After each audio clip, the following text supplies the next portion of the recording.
Assalamualaikum warahmatullahi wabarakatuh. Kita ketemu di online ya, di pembelajaran daring ini. Langsung saja pada kesempatan kali ini nanti kita akan membahas tentang bab 1, ringkasan bab 1 kelas 9, yaitu tentang iman kepada hari kiamat. Baik, kita mulai. Kalian harus tahu dua istilah yang dipakai untuk hari kiamat ini, untuk pembelajaran ini, yaitu kiamat kubro, yang kedua kiamat sugro. Saya ulangi, kiamat kubro, yang kedua adalah kiamat sugro. Kita bahas yang pertama, yaitu kiamat kubro. Kiamat kubro terjadi ketika seluruh alam semesta ini mengalami kehancuran, hancur lebur. Entah nanti gambaran hancurnya bagaimana, banyak sekali digambarkan di dalam Al-Quran, seperti idza zulzilatil ardu zilzala, semuanya bumi gonjang-ganjing, wa akhrajatil ardu athqalaha, isi dari bumi semuanya keluar. Nah, ketika kiamat kubro, seluruh kehidupan tidak ada, akan meninggal semuanya. Ada tiupan yang pertama, semuanya akan meninggal. Kemudian tiupan yang kedua, semuanya akan bangkit. Nah, itu yang dinamakan dengan kiamat kubro, hancurnya seluruh alam semesta. Yang kedua adalah kiamat sugro. Kiamat sugro adalah terjadinya kematian pada diri seseorang. Jadi diistilahkan kiamat sugro, yaitu ketika orang itu meninggal dunia. Lah, maksudnya kenapa kok bisa kiamat sugro itu ketika terjadi orang yang meninggal kemudian dia disebut sebagai kiamat sugro? Kenapa? Sebab Nabi Muhammad dawuh, idza mata ibnu Adam qomat kiamatuhu. Ketika seorang itu meninggal, ketika anak Adam itu meninggal, maka dia menjalani kiamatnya sendiri, kiamat lokal istilahnya. Maka dia disebut sebagai kiamat sugro atau kiamat kecil. Nah, sedangkan luluh lantahnya seluruh alam namanya kiamat kubro, kiamat besar. Dalam pembahasan kita kali ini, nanti kita akan membahas tentang iman kepada hari kiamat.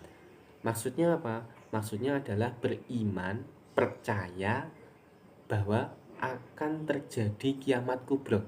Ya, saya ulangi, percaya akan terjadi kiamat kubro. Itu kata kuncinya.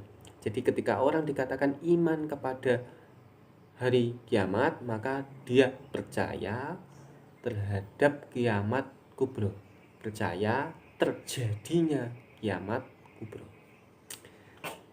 Nah, kemudian kita bisa disimpulkan bahwa yang dimaksud dengan iman kepada hari kiamat pada bab ini adalah ketika seseorang percaya nanti akan ada masa seluruh alam semesta ini akan hancur. Oke, itu definisi awal tentang iman kepada hari kiamat. Kenapa kemudian seseorang itu harus percaya kepada hari kiamat ini? Dalilnya ada di Quran surat Al-Hajj ayat 7, bahwa wa anna sa'ata atiyata la raiba fiha wa annallaha yab'atsu man fil qubur. Nanti kiamat itu tidak ada keraguan terjadinya, dan Allah akan membangkitkan seseorang dari kubur. Itu salah satunya. Selanjutnya adalah tanda-tanda dari hari kiamat.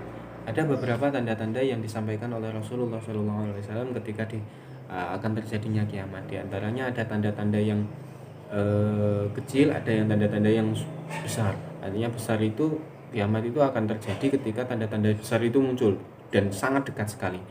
Nah, tanda-tanda kecilnya adalah seperti laki-laki yang menyerupai perempuan, perempuan yang menyerupai laki-laki. Itu banyak kan sekali. Ada juga ketika Rasulullah itu terbelahnya bulan di zaman Rasulullah, itu juga sebagai tanda-tanda kiamat. Kemudian banyak dibangun masjid-masjid yang megah, mewah, tapi yang jamaah sedikit. Nah, itu adalah juga sebagai tanda-tanda hari kiamat. Tapi yang jelas ketika banyak sekali maksiatan yang terjadi, tidak bisa dibendung, banyak di mana-mana kemaksiatan, tidak ada yang ya itu sudah sangat mendekati sekali. Ada tanda-tanda besar. Tanda-tanda besar itu seperti nanti keluarnya Ya'juj Ma'juj, diturunkannya Nabi Isa dari langit. Nabi Isa turun dari langit kemudian menyerang Dajjal ketika Dajjal itu sudah keluar. Nah, ketika Dajjal keluar kan banyak sekali yang ngikut sama Dajjal yang imannya lemah, dia akan mengikuti Dajjal. Sebab apa? Dajjal akan menawarkan, kamu pilih surga atau neraka. Maksudnya dia bilang surga adalah nerakanya Allah, dia bilang neraka adalah surganya Allah ya. Orang kan bingung, dia akan bawa roti katanya nanti di tengah orang banyak yang kelaparan, dia bawa makanan, bawa air. Akhirnya banyak sekali yang kepencet dengan Dajjal nantinya. Kepencet, kemudian nanti akan terjadi perang antara Al-Mahdi melawan Dajjal.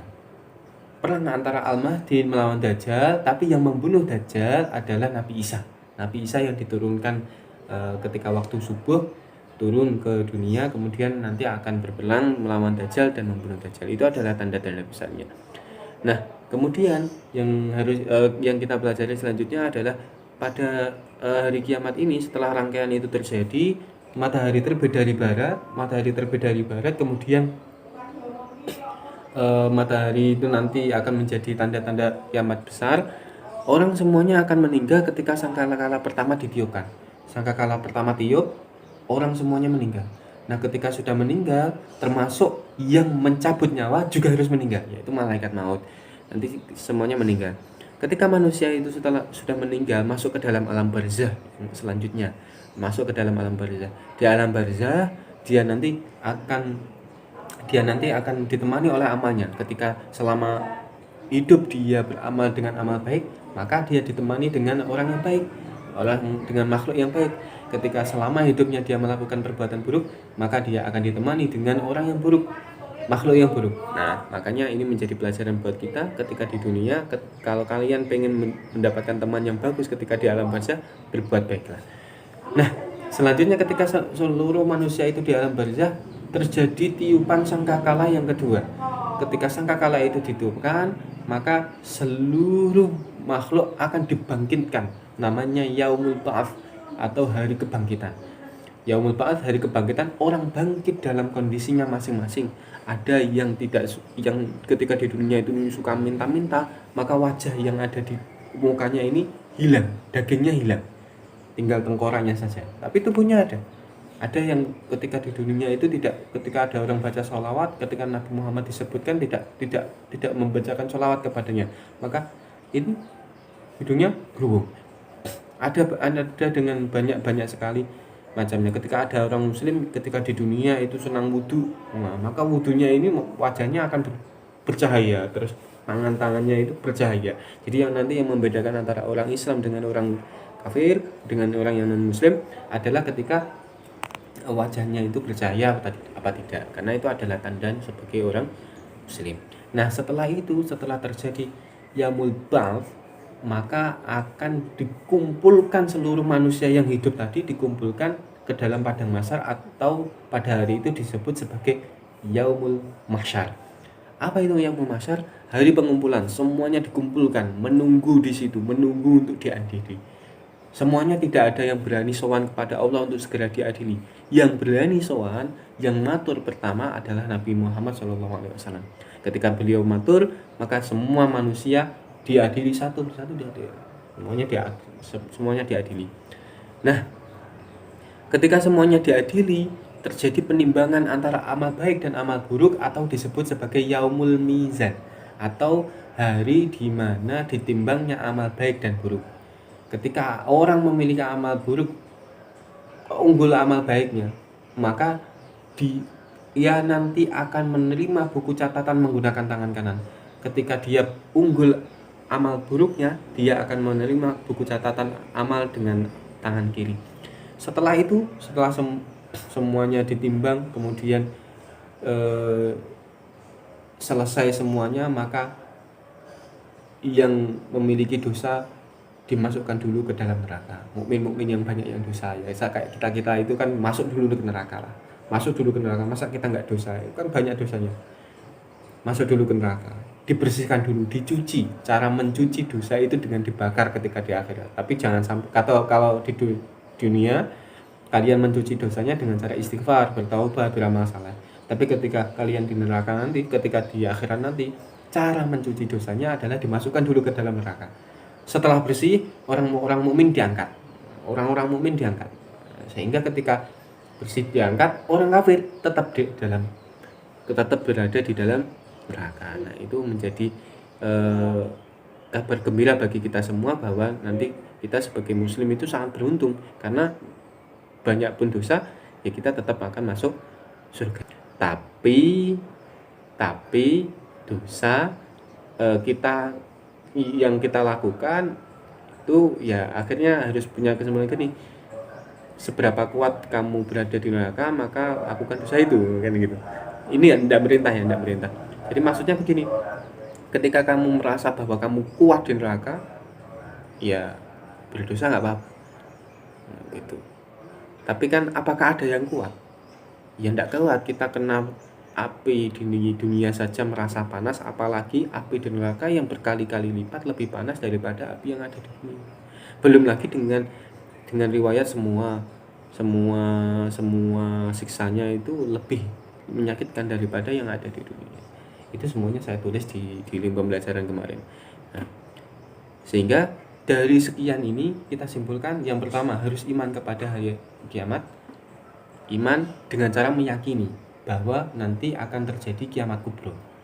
Dengan rangkaian yang pertama, kiamat kubro rangkaiannya adalah semua makhluk dimatikan, kemudian dibangkitkan atau yaumul ba'ats. Setelah dibangkitkan dikumpulkan atau yaumul hasyar.